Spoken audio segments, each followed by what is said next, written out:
Earth Swamp here, and welcome to the bonus video of Okamiden. Last time we defeated Dokuro, we saved the world, and Kurow sacrificed himself.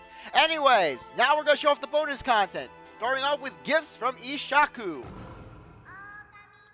Basically, gifts from Isshaku operates in a very similar vein as gifts from Issun from the original Okami. Granted, it's going to have a lot less stuff in it. It's only going to have the music and some concept art. Stages, where we can basically listen to all of the music. For example, Demon Market.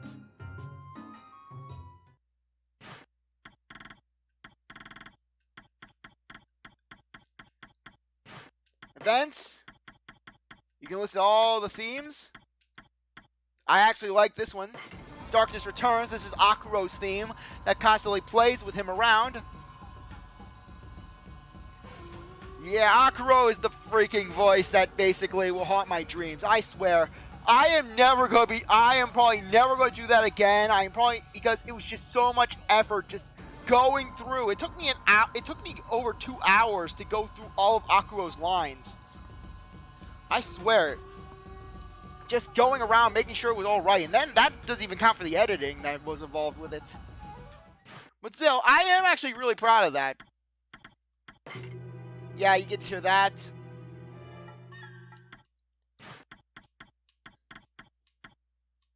Okay, anyways. Chibi in danger, aka pretty much every other mode of the game.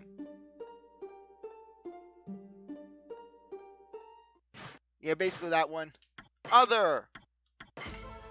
You can listen to the main menu theme in the main menu. You can also basically do a next. How is this other? An Itegami. Even though from what I've seen when I see the OST on YouTube, they always say, "Oh, it's the suppression of Yami's descendants." This is just boss fight.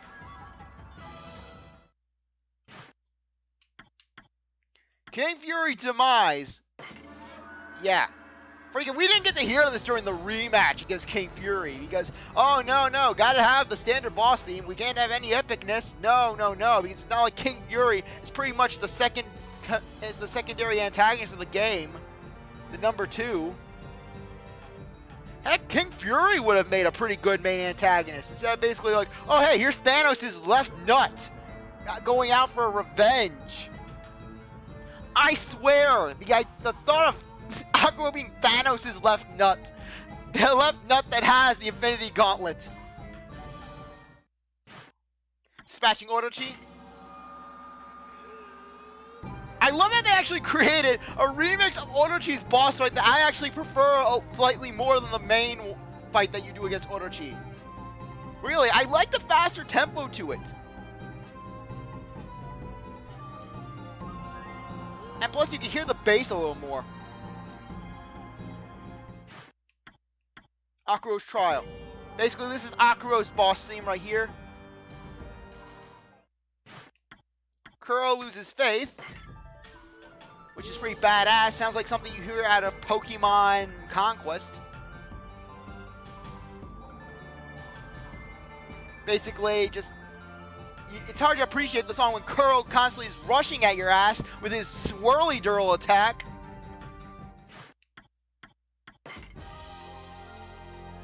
Yeah.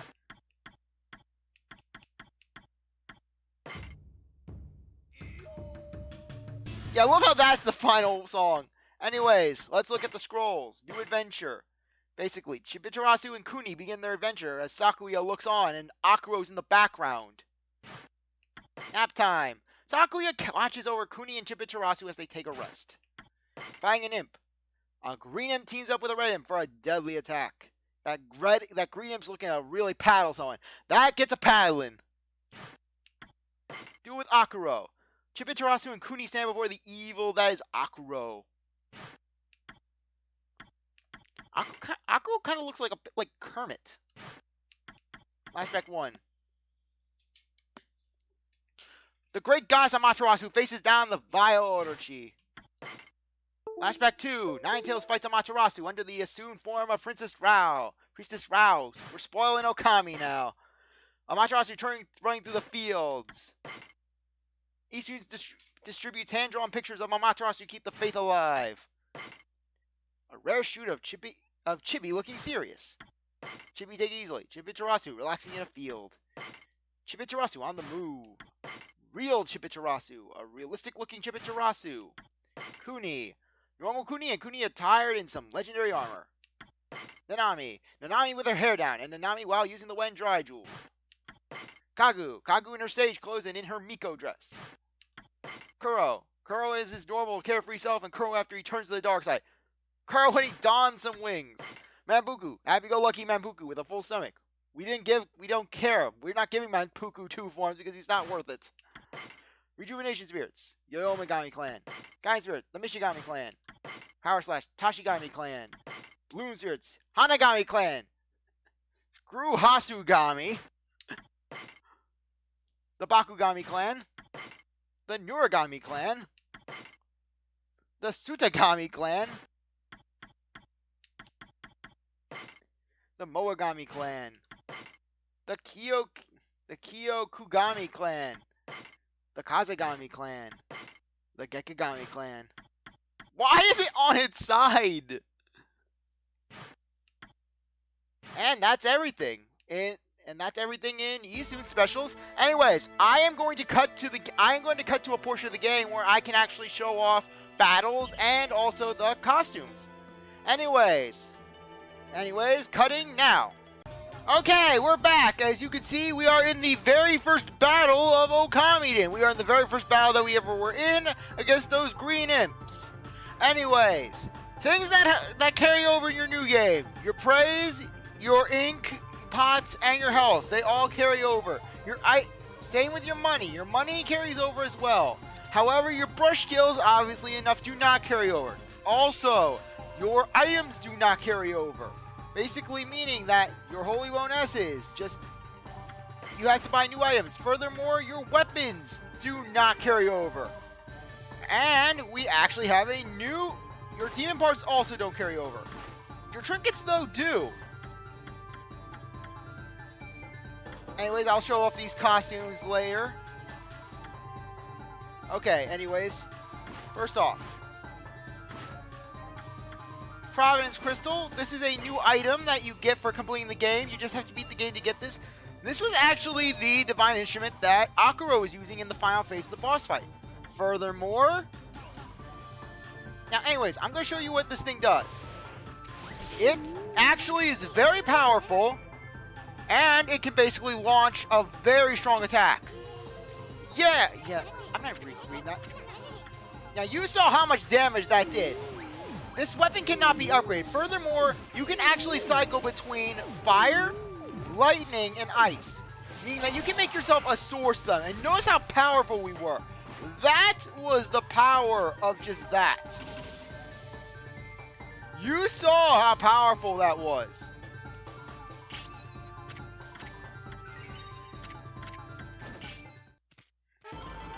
Yeah, as you can see, we just had power right there. That was the power of this instrument. Furthermore, the attacks actually seek out enemies, meaning that you don't even... Okay, yeah, sure, Issun. I'll show off the extra ink that we have. As you can see, we have our full ink. Draw the circle in the sky. Draw the circle in the sky. This isn't like Okami where I could be like, oh hey, here's a demon battle that we can do. Why am I even doing that? Yeah.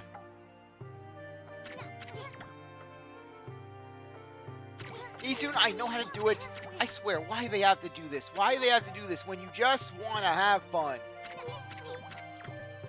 I don't care. Oh no. No!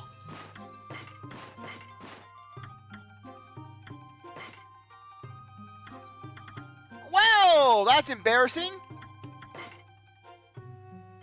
Oh, they keep that. They keep that dictionary. They keep the bestiary, but God forbid we keep the history scrolls.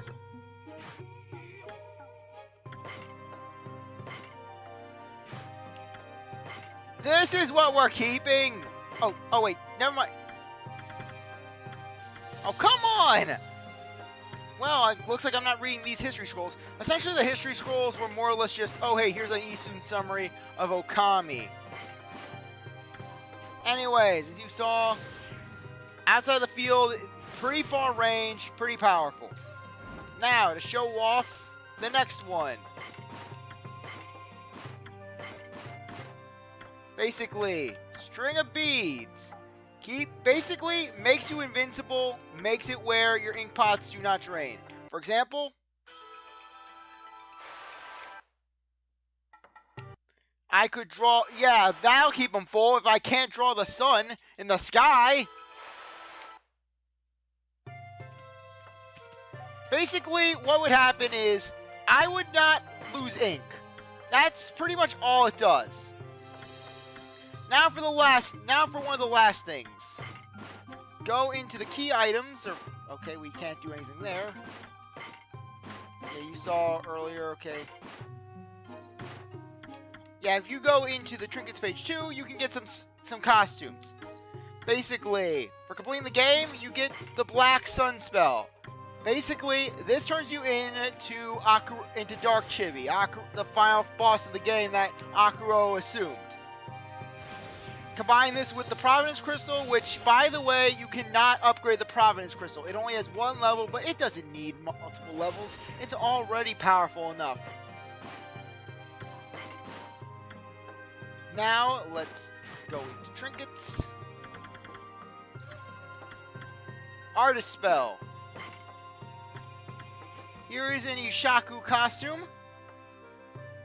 We can dress as Isshaku. Honestly enough, this game actually did a way better job with the costumes than the original Okami did with its specials. And last, we have the Sunrise spell. I don't know what I missed to not get the last one, which is basically the Moon Tribe spell, which makes Chibi look like a Moon Tribe creation. But yeah, we have Little Shiranui. Now, let's swap it back. Okay, let's swap back to the original. Basically restored Chibi's appearance. Let's go through as per Okami tradition, we're going to go through the entire manifest. Death Boulder. A normal boulder until it was possessed by evil and became a demon minion. Its movements are choppy and erratic at best. Jealous of those who can walk without impediment, it will attack on sight. Red Toad. This amphibian is the incarnation of rage and murder that dwells at the bottom of rivers. Its usual victims are children and small animals. It does this out of instinct and not of evil design. Some older red toads display uncanny intelligence. It is not known how many victims were consumed to achieve that degree of intellect. Red Wildfire. The fairies, essentially. The personified anger of merchants murdered by dissatisfied customers that have become burning embers of eternal despair. So essentially a salesperson that was murdered by a Karen?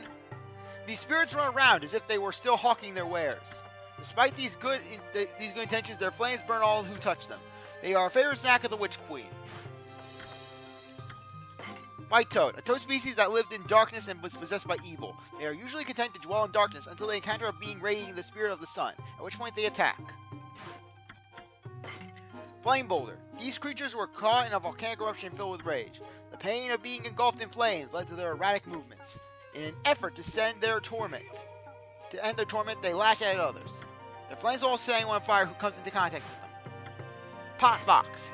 A stubborn fox spirit trapped in a steel pot. It lashes at anything it sees in a jealous rage. It can become a normal pot at will, but it enjoys popping at surprising humans. A long time ago, a monk realized the true nature of the pot and slapped it hard. This forced the fox to pop its head and run away. Phantom Shears. The spirit of a love-spurned woman who ended her own life. When she sees people who share a relationship or bond of any kind, she is filled with envy and anger and seeks to sever those ties permanently. Stone Dragon. Sculpted by an artist who took no food or rest until it was completed.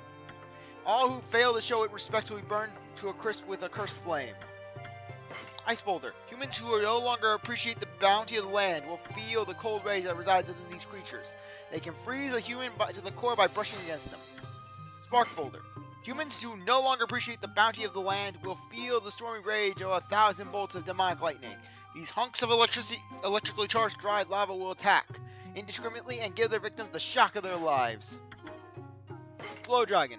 A stone sculpture whose long-held desire for freedom became reality. At first content to be able to fly wherever desired, those feelings soon transformed into a desire to attack people. Blue Wildfire. A burning ball of demon flame. The flames that envelop their bodies cannot be extinguished by any human agent. They wander the same path repeatedly, as if searching for a lost item. They despise wind and rain, and prefer the moonlight instead. Redhead. Costume lionheads used during certain festivals that now have a life of their own. For some reason, they despise humans and seek to devour them with a voracious mouth that can never be satiated. Flame Jelly. Those who lose their lives at sea find their spirits take the form of a fiery jellyfish. They like to suck the souls from the legs of swimmers. Green Wildfire. Originally spit out by a fox demon, this ghostly flame developed a will of its own. This incessant demon flame can pass through objects. What would have been cooler is if they would have actually made them purple wildfire, because basically, foxfire from the original Okami. Wisp. These half-humans, half-fish creatures float around in the ocean. They never deviate from a course and are obstacles to people trying to swim. Gargoyle. Originally built to protect buildings from harmful spirits. It was overwhelmed by a particularly nasty demon, and now it has joined their ranks. It enjoys using its fangs to tear human flesh from bones. Tanuki. An unused pot that felt abandoned and eventually transformed into a demon. It likes to cause trouble wherever it can, but removing its lid and revealing its true face will cause it to run, hide, and shame. A long time ago, a Tanuki took to living in a human's house. The owner tried in vain to remove this stubborn creature from the premises. The villagers tied a rope around the pot and started to drag it out of the house. They let it off and the Tanuki's face popped out. Embarrassed by showing itself to the world, it ran away quickly to hide its shame. Flame Gargoyle. A gargoyle that decided to attack humans of its own volition. Its memories as a beneficial protector have been completely lost. Its only pleasure is feasting upon the humans it once protected. Bullhead. Costume lionheads used during certain festivals that now have a life of their own. For some reason, they despise humans and will stalk their human prey until they are dead. Tonsure. A mischievous demon that cuts off people's hair without warning. Originally a woman who never found love, this vengeful spirit is enraged by the beauty of humans and thus tries to remove their hair. Steed. Spirits of the horses buried alive, with a king when he died. The elements and grave robbers have left these horses without bodies. Now they haunt the land, searching for the lost pieces of their bodies. Green Imp. A depraved demon that nests in areas where energy stagnates. He carries a toy pedal around to attract people to join him in a dance. Children who make this devil a playfellow will soon regret it when they find themselves magically transformed into green imps themselves. So we're essentially beating up children. Red Imp. This wicked creature can be found causing havoc on a large spinning top. He's a fast-turning demon with a penchant for chaos. Knocking him off his top will be a blow to his ego and end his rampage. Bone Clam. This creature enjoys clamping down the legs of swimmers, drowning them, and then slowly crunching their bones. Sometimes their hunger sends them scampering for dry land. They are quite vulnerable on the inside, provided you can pry open their shell. Yellow Imp. If you see a ghostly silhouette playing with a kendama toy, run! The ball at the end of the toy is, in fact, a human skull. This devious creature haunts the land in search of body parts for its toys. Legends say the demon tossed the bones at a samurai who cut them out of the air. These bones hit the imp on the head and made him dizzy. They say that the samurai then handily defeated the demon. Snake Sash. A samurai used a bamboo tree for sword practice, and those pieces became this beast of segmented evil. Now each jagged piece of its body is a weapon, and will have its revenge on anyone who crosses its path. Fire Eye. A fiery spinning top is usually taken as an ill omen. More so when it has a large demonic eye at the center, such as Fire Eyes. Legend holds this demon was once a boy who had failed to notice a fire engulf his house, and then him and his top as well. Ice Lips. The current form of Red Imp who merged with his top. Ensuing any other master with a cold touch, this creature is nigh impossible to approach. Demon Nut. A carelessly discarded walnut that turned into a ravenous demon. Since no one would eat it while it was alive, it will now eat humans. Instead, you'll have to crack its shell open to get the nut inside. Blue Imp. The spicy beast takes great joy in frightening people. He's quite fond of digging holes and popping at them as well. While he's not popping out of a hole, he usually uses it to spy on humans. One tale says the Blue Imp enjoys teasing children. He'd peek out his hole to see if any children were nearby. However, those children had some firecrackers in their hands and threw them at the imp, and my controls running out of battery. The explosion caused him to leap from his hole in surprise. A thunder god's drum that has been drafted to the side of evil. Corrupted by demons, it now creates an awful cacophonous beat. Wow, where music soothes the savage beast, a cool wind might calm this one. Black Imp. Even being rent asunder cannot dampen the fury that dwells within this demon. That fury can only be magnified, and it fuels each and every body part. When his body is split up, his piece acts as a will of its own. Some say only when he is whole can he truly be destroyed. Gashadokuro. This giant is comprised of the bones of dozens of murder victims. The osinous accumulation of rage bears a grudge against the living. Be wary of the swords impaled in its stomach. Water Nymph. A young maiden who lost her life at sea and had her soul turned into a demon. She seeks to bring suffering to all whom she encounters. Conventional weapons cannot hurt her, but the wind could be an ally. Old Green Imp. A depraved demon that nests in areas where energy stagnates. He can look quite jovial while he's dancing his little jig and playing his flute. Paralyzing his victims is about the worst he will do, but he has been known to carry and spread disease as well. Old Red Imp. This lute-playing creature is more devilish than his green counterpart. He likes to waylay those who travel by moonlight with his lidding and distracting music. A fearsome devil with a fondness for the drink. He often forgets what he was doing when alcohol is present. Cutting the strings of his lute are enough to bash him in a puff of smoke. His tendency to inebriation gave rise to the term Devil's Brew. Fire Beast. A demonic steed ablaze with the very fires of hell itself. These hellfires are its power, and the victims it has consumed its fuel. Three-faced top. The toy no one wanted to play with became a demon when one picked it up. Lacking distinguishing features of its own, it chooses to make other demon tops. Its perpetual mimicry has led to scarring on its features. Its perpetual mimicry has led to scarring on its featureless surface. Ice Beast, a demonic steed encased in cold, crystalline ice. No one knows how many anguished human souls reside in its heart. Know that you do not want to become one of those freezing, tortured souls. A shock from the outside will cause it to spit forth cold air. This will also cause the steed to take off running. A gale-force wind could stop this creature in its tracks. Clay Soldier. This clay figure has been possessed by the angry spirit of a soldier who was forced to commit suicide in order to honor his fallen master. Crushing the clay figure will release the spirit, giving it eternal peace. Clay Samurai. This clay figurine was once a warrior who lived his whole life for war. As long as he had a weapon to wield, he will continue to fight. Destroying his weapon should bring an end to his untiring bloodlust. Death Beast. This beast appears to punish mortals and spread death. It can wield all elements as it deals out eternal fate. Armored Dokuro. The spirits of warriors who still clamor for blood are the very bones and appendages of this armor beast. Any mortal that wanders near will be consumed by its gaping slaughter's maw. Spark Beast. The dark clouds lurking above the cursed zones created light. The dark clouds lurking above the cursed zones created lightning bolts that took on beastly form. The bolt that split the sacred tree in Kamiki village. It was likely the work of this vile beast. Those who have fought with conventional weapons have been burned to ashes.